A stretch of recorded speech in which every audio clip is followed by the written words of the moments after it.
Hi friends, யூடியூப்பில் ஒரு friends என்கிட்ட கேட்டிருந்தாங்க, உங்கள் வீட்டில் ரெயின் லில்லி இவ்வளோ நிறைய பூத்துருக்கு, எங்கள் வீட்டில் பூக்க மாட்டேங்குது, 1 2 பூ தான் பூக்குது, இதுக்கு நீங்கள் என்ன உரம் கொடுக்குறீங்கன்னு சொல்லி என்கிட்ட கேட்டிருந்தாங்க.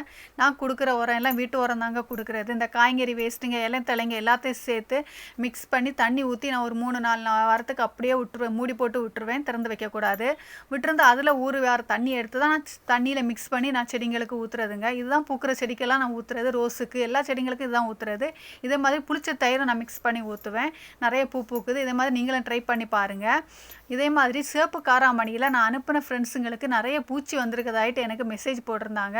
அதுக்கப்புறம் தான் நான் எடுத்து பார்த்தப்போ என் கவர்லேயும் நான் வச்சுருந்த கவர்லேயும் அப்படி தான் பூச்சி வந்துருந்துச்சு. ஆனால் நான் புதுசான சீடு தான் ஃப்ரெண்ட்ஸ் நான் உங்களுக்கெல்லாம் அனுப்புனது. ஆனால் எப்படி தான் இப்படி ஆகுதுன்னு எனக்கு தெரியல. தெரிஞ்ச ஃப்ரெண்ட்ஸ் சொல்லுங்கள், சீடை நம்ம பாதுகாக்கிற முறை எப்படின்னு எனக்கு சொல்லுங்கள். இது எப்படி ஆகுதுன்னு எனக்கு ஒன்றுமே புரியலை. இந்த வீடியோ பிடிச்சிருச்சு லைக் பண்ணுங்கள், சப்ஸ்கிரைப் பண்ணுங்கள். தேங்க்யூ.